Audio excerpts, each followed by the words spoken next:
GeneralArse. It's movie 3. We're making a third movie. This is the third, generally speaking, movie. I am your Who's starring in this movie? Who's directing it? And all that. GeneralArse. Yeah. With no producer. No. And Walsiger as the expensive actor. It's too real. It's too real. We're bringing all the realness in. Yeah. But who's directing this movie? GeneralArse. Oh, okay. I thought you meant that I was an actor. Alright. Yikes. So there's only one actor and it's you? Come on, man. That's me. There's gotta be more actors. The fuck? You get, when the movie starts, you get like a big fat directed by. Yeah. Credit, man. Hell yeah. Hell yeah. I told Walsiger about something. A little life hack that film creators, mostly producers, can play around with. And I don't know if a lot of people know about this, but if you are making a movie and it is a movie where you need, for instance, you've written like a location in mind, like a house that you're like, okay, we need this house for the movie. Then you go and talk to the people that own the house and sort of bargain with them, like how much you're paying them. And sometimes you can completely skip paying them if you offer them a producer role in the movie.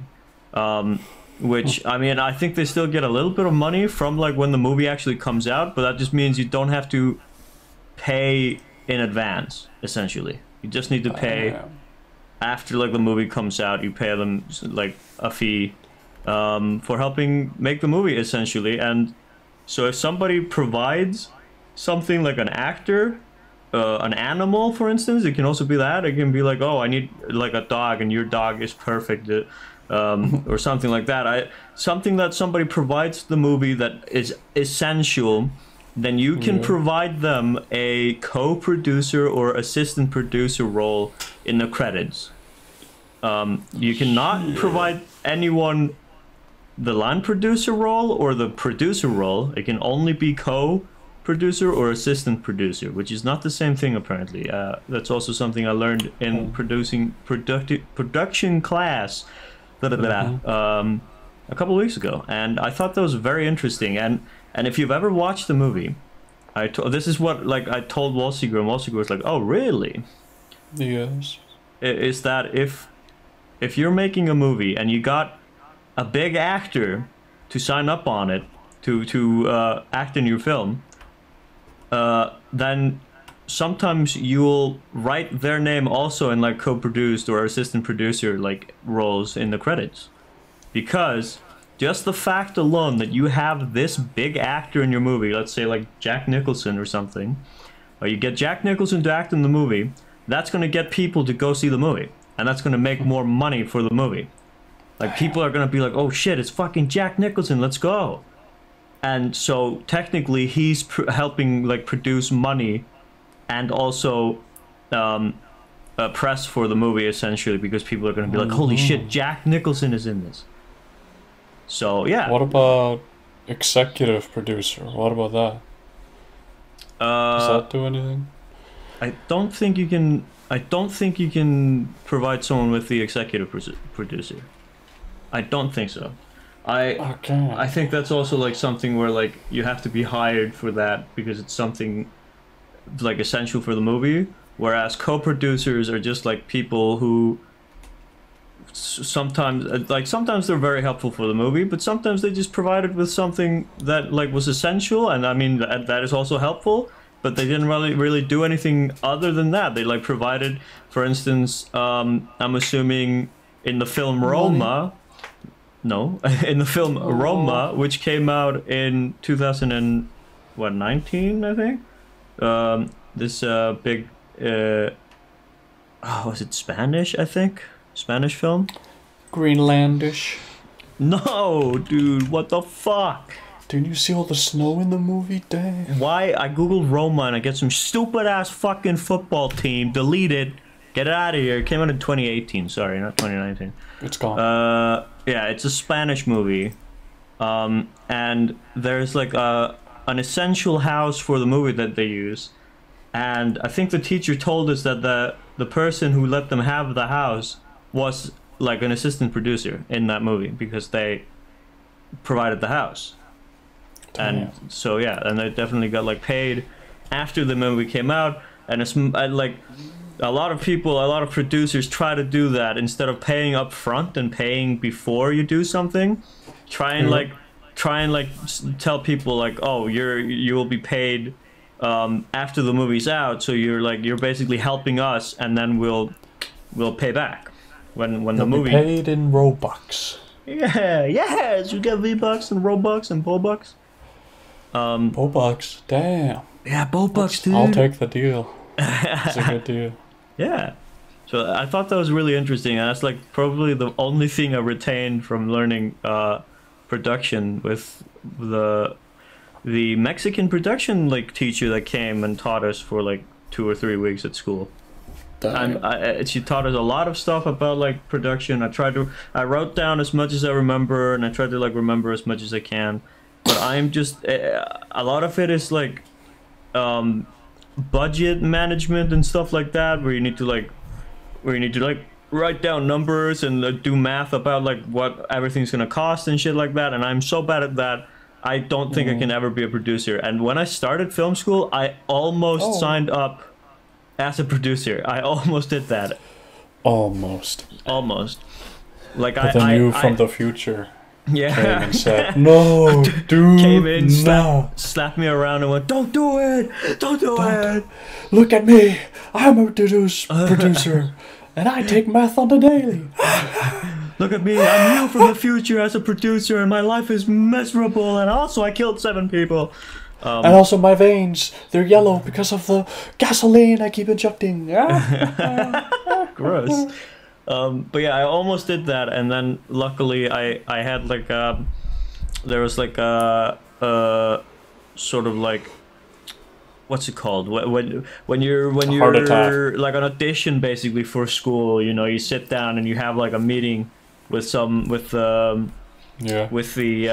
principal and stuff like that, and you just talk to them about like why you want to join the school, and they were like asking about it. I remember I was at work when that happened. They called me, and I'm like sitting like somewhere in the back at my workplace, and there's just like bags of like food and shit for like animals behind me, and they went, "Where the hell are you?" And I was like, "Oh, I'm at work right now." But they were like, "Oh, okay," and they asked me about like what I want to do, and I told them, and they themselves were like, "It sounds like you're more looking for like the writing and directing part rather than the directing and producing part. Like make sure to read that more thoroughly." And so I did, and that's when I was like, "Oh wait, no, yeah, I definitely want to do that rather than production." Nice. Because while the producing like kids who are at school and have been like, you know, I have some friends like that are in that class.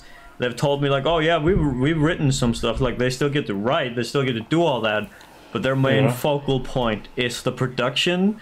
And I hear a lot of them always complaining about how they have too much to do, and that's probably why I can't get a producer for my like thesis film. It's just like they're overworked. They have too much shit, and you're not getting paid. This is school, so like you're not getting paid for any of the work you do.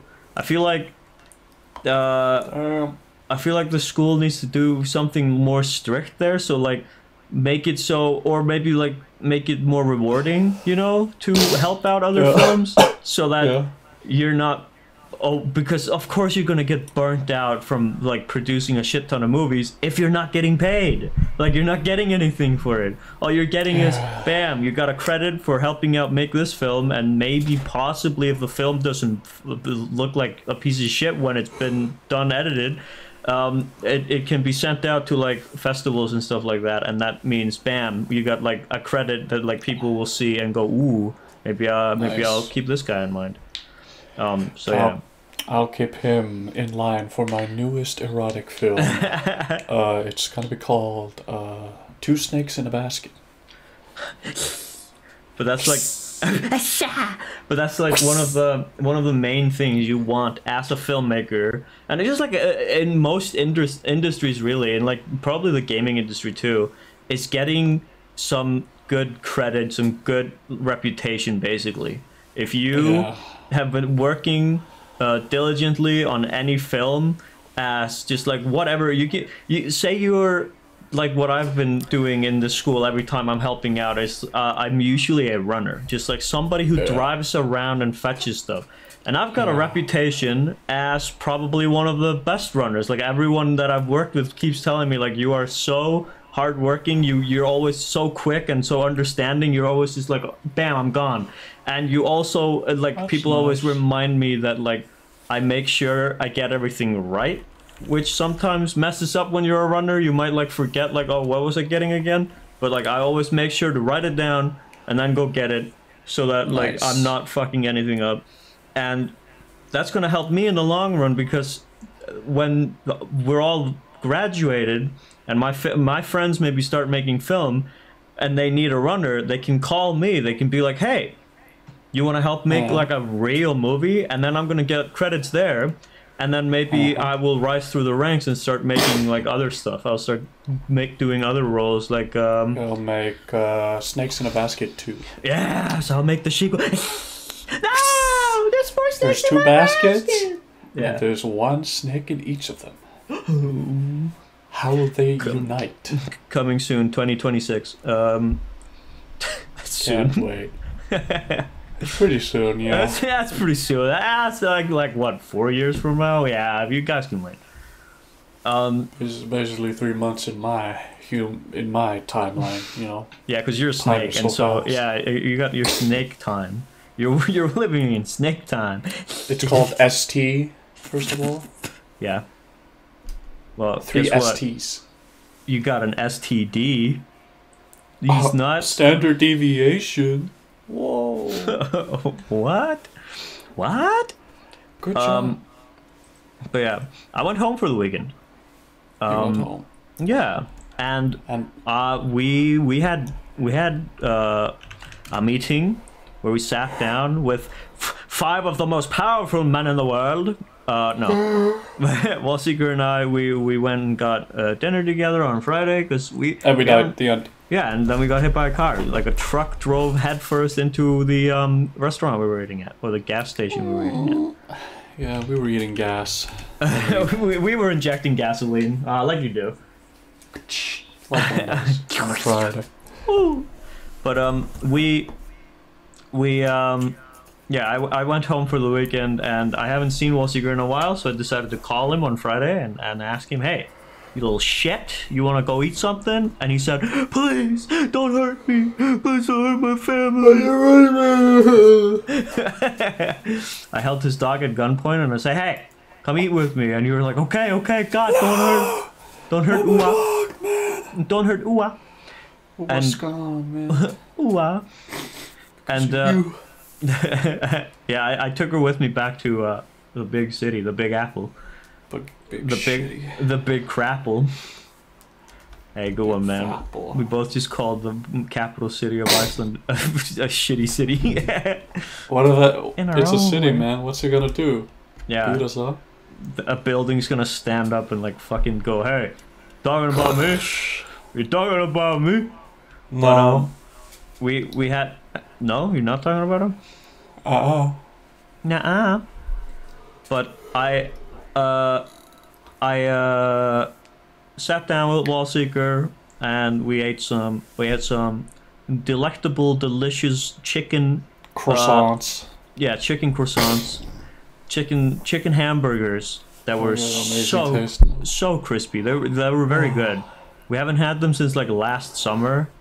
Which was 5 years ago now. Yeah, which was like 5 years ago. Last summer, it hasn't been summer in Iceland. It's like leap year, except every 5 years there's a summer in Iceland. A real summer.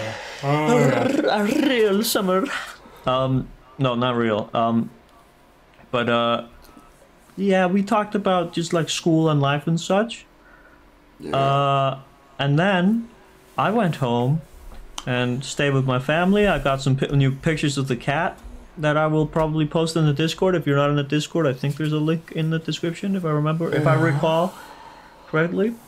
Yes. And yesterday, Saturday was yesterday, I saw a concert with my dad, a rock concert, because like not this weekend but last weekend is when all of like the COVID regulation stuff just like went away here in Iceland. You don't have to wear a mask anymore. You don't have to stand 1 or 2 meters apart from each other. You don't have to like, it sounds like you're drinking or it sounds like you're like dragging a straw out of like one of those like fast food cups. I don't know what you're doing. That was scary. I'm just tired, man. That's just how it is. You're jelking. 3 miles. Oh damn! New record, new world record. Yeah. But yeah, I saw because of the COVID regulations are gone, so there's like more concerts and stuff being announced now, and so I went with my dad yesterday to a concert that was being held in like our small town where I went to school, where we went to school too, or in.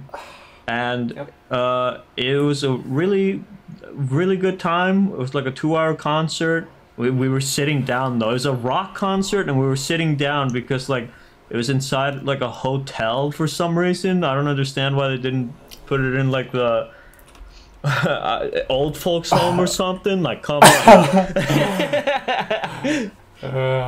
Are you ready to rock and roll? That lady's having a heart attack. I'm loving it. That lady's having a seizure. But yeah, there was like everyone was sitting, which was kind of lame. But like towards the end, people had stood up and we were all standing and like bobbing our head. We were doing the classic rock and roll like head bobs, like me and my dad. And my uncle was with us too. We were having a lot of fun. Me and my dad didn't drink anything. I had already drank something before we went, and so I didn't want to drive. So my dad was driving, and so he didn't drink anything either. And there was this one farmer who kept coming up to us and being like, "What's wrong with you? You guys are a bunch of pussies, man. Why aren't you drinking anything?" And I wanted to stand up and headbutt him, man. Like, fuck that guy, piece of shit. You guys are so lame. He wasn't even talking to us the entire night. He kept he was sitting somewhere completely different. Like, what the fuck? Who cares? But other than that, yeah. Imagine you're like the president of the United States and like, I don't know, like the leader of Greenland comes up to you and is like, "What are you doing, man? No, you're not doing any wars or nothing. Come on." Where's all the war, man? Like peer pressure from presidents? Yeah. It's like, come on, peer presidents? Damn.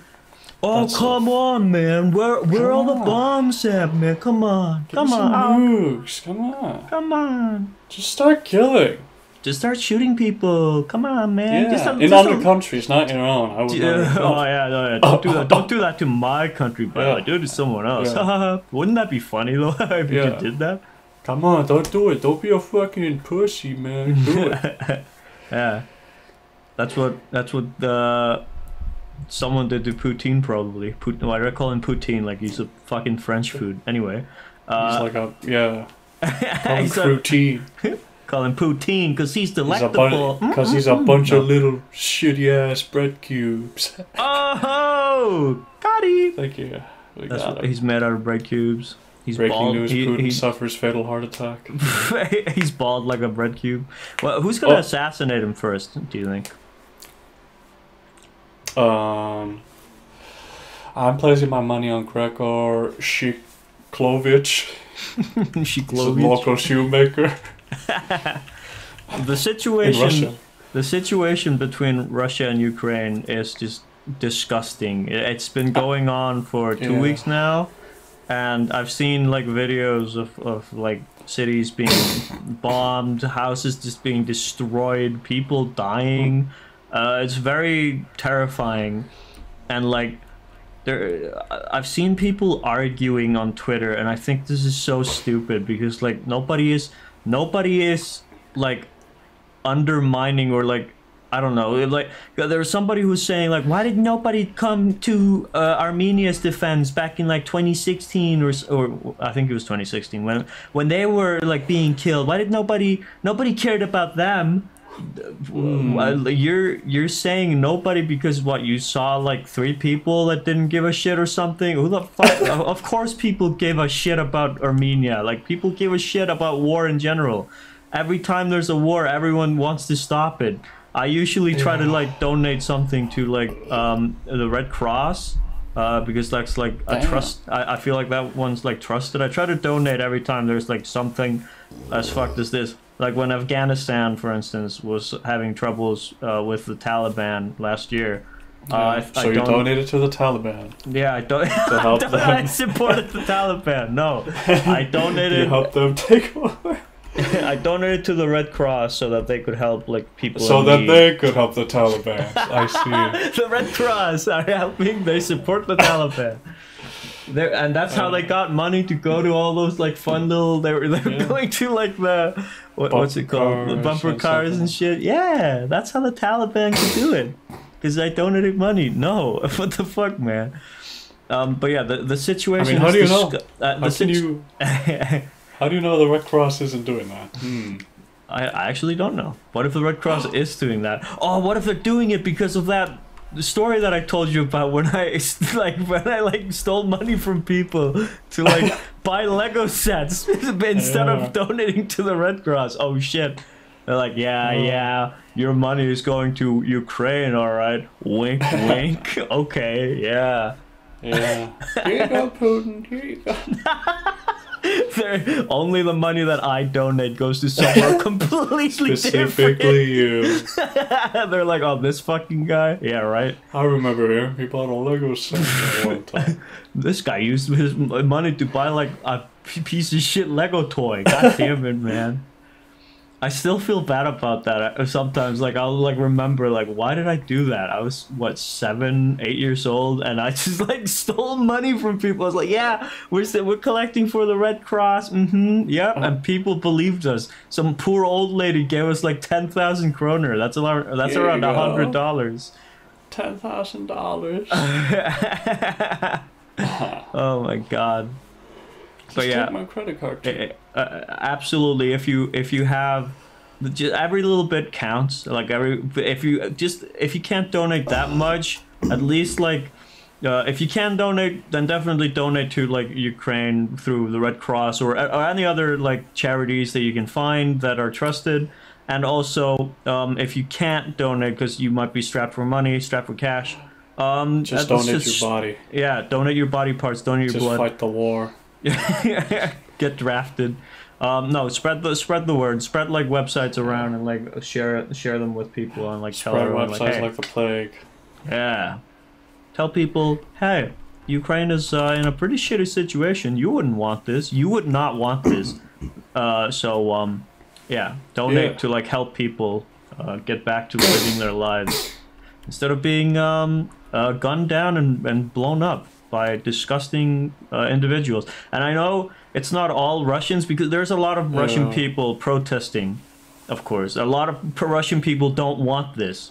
And I salute all the brave people that are protesting because a lot of them are being arrested because of like Putin's just like sort of like scary reign of terror. He basically, he doesn't like being protested. If you protest him, like if you're from Russia essentially and you're protesting, you will get arrested for like protesting your president and arrested, possibly beaten possibly beaten and like tortured and maybe even killed. Yeah. So just watch out. Brought back to if life. You're from Russia. Don't go get yourself killed. Yeah, and then you fight as a zombie in the war. I think I read somewhere on Twitter. I don't know if it's true or not, but it sounds like something that could be happening. It sounds like Putin to like punish people that have been protesting. It sounds like he drafts those people to go to war, like no matter what their like health situation is. Like if you have heart problems or something, he's just like, "Oh, you're protesting? You're going to Ukraine. Bye." And isn't that just like, gonna, you know? But that's just like for to me that just sounds like it's gonna create like a war between the soldiers. They're gonna be like, "Hey, friendly fire, here you go. I'm just gonna go out fucking killing these soldiers that are killing Ukrainians." So or like they just, you know, they surrender to the Ukrainians and just fight exactly. Oh them, yeah, you know? and that too. They could just walk over and be like, "Guys, don't shoot me. I want to help you. I don't want to fucking fight these guys." But then again, the Ukrainians might also not trust them, so it's gonna spawn a very shitty situation for everyone involved, pretty much. Who knows? Who knows what will happen? I'm not a war general or whatever. A lot of other news happening around Russia is that like a lot of like a lot of websites basically are being blocked. For instance, I think Facebook like shut off its services in Russia, so you can't like go to Facebook anymore if you're in Russia. Which I don't know. I don't know if that helps Putin more or less, because I don't know if Putin is like writing to his soldiers on Facebook like, "Guys, go now, go." I think Facebook should still be up, because like most protesters are probably using it to like, you know, help each other, I guess. I don't know, maybe not. I have no idea. There's of course two sides to the penny every time. Every single time. Yeah, every single thing. Time. But like websites are being blocked in Russia, and also I've seen like things like Spotify taking down like Russian songs off of Spotify, and Netflix taking like Russian movies off of Netflix. I don't know what that's doing to help anyone. That just seems like a book burning event going on, but it's like, all right, whatever. Yeah, I don't know if that's necessary. It's not like it's unless it's of course like propaganda stuff, then absolutely fucking get that out of there. Get it out of here. Yeah, get the fuck out of here. Titanic was taken down because it's pro-Russian propaganda. Yeah, let's fucking go. But yeah, that's that. Pretty much all I know about like the situation. I like all I read is from like Icelandic news, and sometimes I'll see like tweets about stuff. But mostly what I'm reading about what's going on over there is from Icelandic like news websites, and sorry if I'm not like too informed about it, but I at least what I know I can share with you. Yeah. And what we also know we won't share with you, because those are government secrets. Yeah, we know some government secrets that you don't. Haha. Hee. Somebody's gonna believe that and assassinate us. Anyway, we're both gonna get killed. What else is going on in the news, man? Oh yeah, I came home today after, like, it's Sunday now. I came home today after going home for the weekend. Just like decided at 1 p.m. like, all right, I don't want to be here. I wasn't doing anything. I was sort of just laying in my bed, being bored. My brother has COVID, by the way. So like I went home, and my brother's just been locked up in his room the entire time. This is the second time he's gotten COVID. I haven't gotten COVID yet, so I'm just like, all right, cool, I guess. But my brother got COVID again, and he was just holed up in his room all weekend while I was sort of just on my own. I mean, I went with my dad yesterday to that concert, and that's about the most memorable thing I did. Actually, yeah, I did start watching Better Call Saul while I was home because I was kind of bored, and so I'm like 5 episodes deep into season 1 now. And I'm gonna try and get it because I think the last season just came out, so I want to like finish watching that soon. And I'm also trying to finish at the same time. I'm trying to finish the last season of Attack on Titan, which I'm at the 4th season now. But I'm only at like episode 2. I haven't watched too much. I think I should finish that before I start watching more Better Call Saul. But that's interesting. Basically, the reason why I decided to also go at 1 p.m. today, not only was I bored because there was nothing going on, my my sister was at work. My dad wasn't inside because he was also working like farm stuff. I was just home alone with my mom, and Yeah. I had nothing to do. Didn't take my Nintendo Switch or anything with me. Didn't take my Steam Deck with me. Oh, big mistake. Should have brought it. Yeah. Should have brought it. Don't have it. Lol. But I got a message from the group that I was supposed to be filming with this week, starting Tuesday, and they were like, "Oh, we're gonna have a meeting at 3 p.m. All right, everybody be there." And so I was like, "All right, I'm gonna start driving now so that I can like be at the meeting at 3." Which was like an online meeting, but I would rather be on my computer than on my phone. So I drove at 1, made it safely here, and then like Good. 3 p.m. rolls up, and I open the meeting, and I notice there's only like 4 people in the meeting, and I was just like, maybe I don't have to be in this meeting because I'm just like the runner. Like, what the fuck are they gonna tell me? So I just ditched it. I was just like, you know what? I'm not gonna join the meeting. I'll just see what they write later. 10 minutes pass. I like take a shower and I come out the shower to check my phone, only to find that they canceled the filming dates, or they were just like they had to push it because somebody in the crew got COVID, and also one of the main actresses got COVID. And there's an actor, there's a 70-year-old actor who's going to be playing like a dad character in the movie, and like we can't risk him getting COVID, or they can't risk him.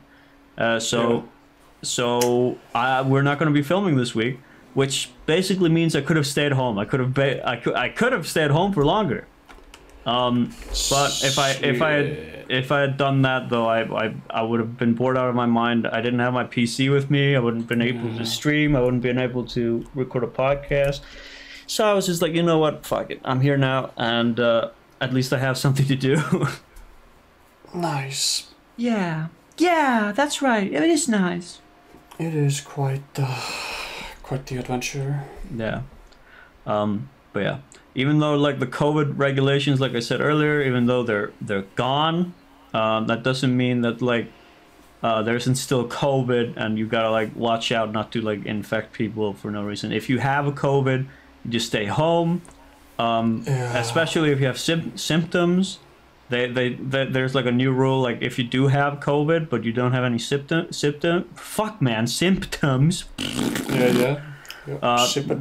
If you don't have any symptoms. If you have no symptom, please come outside. If you are a simpleton. But they say like if you don't have any symptoms, then you just like put a mask on, and then you can still go out to buy stuff and things like that, but maybe not go to work and be around people. Just make sure, just like. But I want to go to work, man. Yeah. If you have COVID, no symptoms, you can still go to like the store. Just make sure to have a mask and keep a distance from people so you're not like infecting everyone still. Oh really? So just like you're regularly sick, you know, you can still go out. It's not illegal. But yeah, I think it's still just best if you have COVID to just stay home, of course, even if you have symptoms or not. Yes. So yeah, and like I said, even though there's regulations, there's still like things you gotta watch out for, like this stuff happening with the movie. You don't wanna accidentally give a 70-year-old man COVID and then risk like killing off one of the actors. Oh yeah, or that. Which is also, by the way, my brother has COVID, but I didn't say that my grandpa also caught COVID, and I'm like, this is like I think he's, I don't think he's 70, but he's like, oh wait, no, he definitely is. Actually, yeah, he's 70. He's 73, maybe, I think 74. 74. And so I'm just like, fuck, man, I don't want to lose my grandpa. He's the only grandpa I got. I don't have any other grandpa. If I lose him, there's no more grandpa in the world. For me, at least. Haven't you gone to the grandpa store yet, man? No, I haven't renewed my grandpa card. So no more grandpas. You gotta redo your grandpa test then. Gotta redo my grandpa license. Retake the grandpa license, man. You just snapped my bones in half. That's me breaking your bone. Yeah. So, that's pretty much all that's been going on for me. Was there anything you wanted to throw out there? Is there anything you wanted to do? Man, fuck you then, man. Fuck you, man. I mean, I did play a little bit of Dying Light and Elden Ring. This weekend? Yeah. Alright. Very nice. It's pretty funny in, like, you know, Dying Light, because when we, like, all played together last time, you know, you guys were always saying, like, you know, what are you doing? You're a psychopath to me, because I was always, like, you know, hitting them. Oh, yeah. You were just, like, constantly smacking them around. It was like, you know, a maniac. They wouldn't die, you know? Yeah. And I didn't have the skill to, like, you know, finish them off when they're on the ground. Oh, yeah. Now you have that. Hell yeah. Yeah, I have it. But before that, I needed to do, like, a mission in, like, a school. And there's, like, a bunch of, like human enemies in there. And I learned how to, like, combo throwing, like, a flammable liquid bottle at them. And, like, hit them with, like, a burning knife. And so what happens is they're on fire, they're flailing around, and while I'm just still trying to hack away at them, trying to kill them, and it takes so many hits. You're a monster. And then, like, man, the same, like, scream is playing, like, oh, yeah, That's even worse than what you were doing. You kept, like, smacking them, now you're burning them alive. I'm burning them and just hitting them with my blunt weapons. And these are humans, not zombies, like you're saying. I need to make it clear. I am a psychopath. He is insane. I am insane. Oh, he admitted it. You broke your balls? Broke my balls. What'd you fucking do that for, man? The fuck? Ow, that hurt. That's what 2 balls right there. You could hear smack, smack. 2 balls cracked. 2 nuts cracked. Smack them again. I'm gonna smack them again. Damn, those some hefty balls. Thank you. Alright, you wanna just end the podcast there on a little ball slapping session? Okay, here we go. Final ball slap. 3, 2. Ow!